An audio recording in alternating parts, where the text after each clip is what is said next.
What's going on, housemates? Marcelo here, and I'm recording this video a few hours before Arsenal visit Selhurst Park to face Crystal Palace in the Premier League. Of course, this is only coming a few days on from when they visited us at the Emirates and we beat them 3-2 in the Carabao Cup in what ended up being a pretty dramatic match all the way up until the end, where Arsenal did come out on top 3-2, and it was one of those games where we rotated heavily, and I think our lack of attacking depth was exposed pretty clearly, especially in that first half.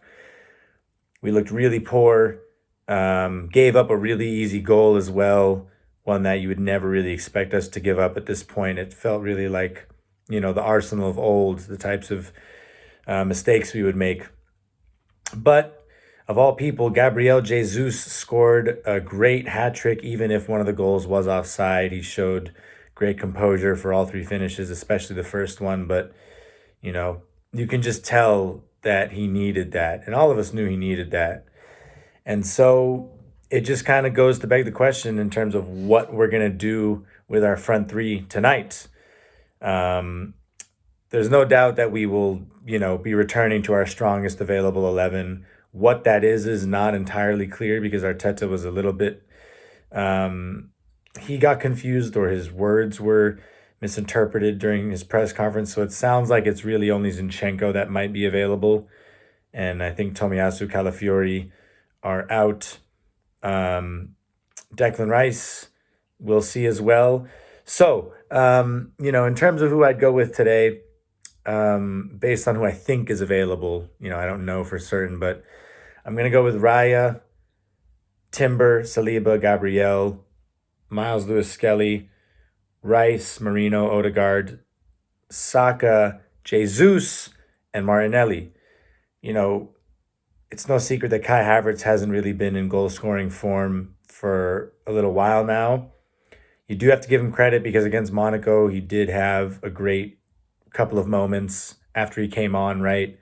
First, the pressing that led to the second goal from Bukayo Saka, but then even for it wasn't a goal in the end, actually, but the chance where Trossard could have squared it to Odegaard, Havertz had a brilliant bit of skill, and then he played Trossard down the line.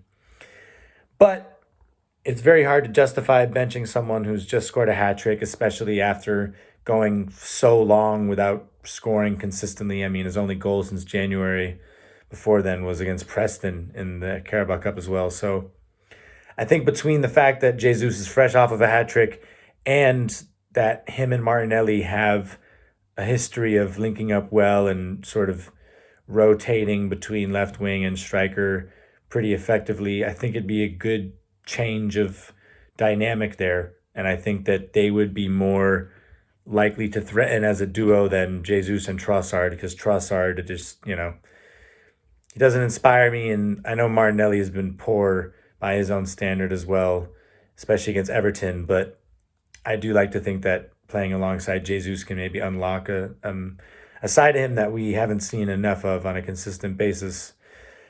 So, not too much to report in terms of what to expect from Crystal Palace. They fielded a very strong side themselves, so I don't think that we're going to see anything too different. Just looking back to the game, though, again, we were down 1-0 at halftime. We looked really poor creatively. But as soon as we brought on Saliba, Odegaard, Saka, we completely took control of the game. So I think that while it is always tricky going to play away, of course, having all those guys playing from the beginning just will, give us a much better chance of controlling the flow of the game from the off. So I feel pretty confident. It's a game where, having just seen Manchester City lose again, we want to make sure that we continue creating as much distance from them as possible, just in case. It doesn't look like it's going to happen at all this season, but you never know with City if they can make a second half of the season run like they tend to. But things look different this time around. It looks like they're well and truly crumbling. So it's something we should be rejoicing, but it's a little sad that we can't quite celebrate it because we ourselves have not been on the pace. But Liverpool and Chelsea both play tomorrow. So, of course, winning would apply some pressure on both of them. We can go above. No, actually, we can't, but we can get much closer to Chelsea and Liverpool as well. Chelsea visit Everton and Liverpool visit Tottenham. So both of them have tricky away games. So if one or both of them can drop points and we get the win today, then we're looking fine, more than fine, right? We're in the semis of the Carabao Cup.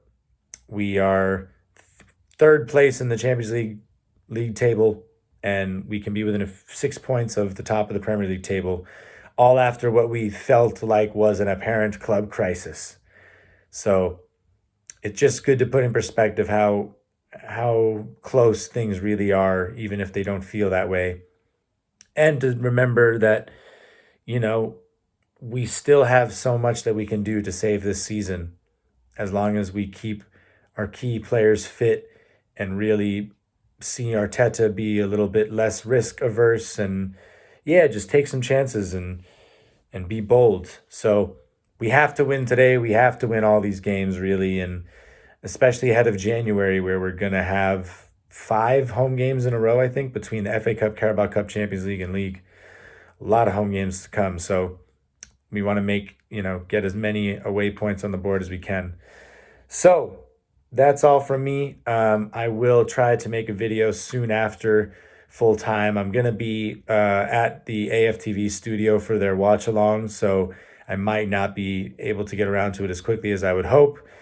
And I will probably, potentially have, a one-on-one interview with AFTV after as well. So we'll see how today goes, but wherever you're watching from, bring the energy, bring the noise, and come on, you Gunners. Peace, everyone.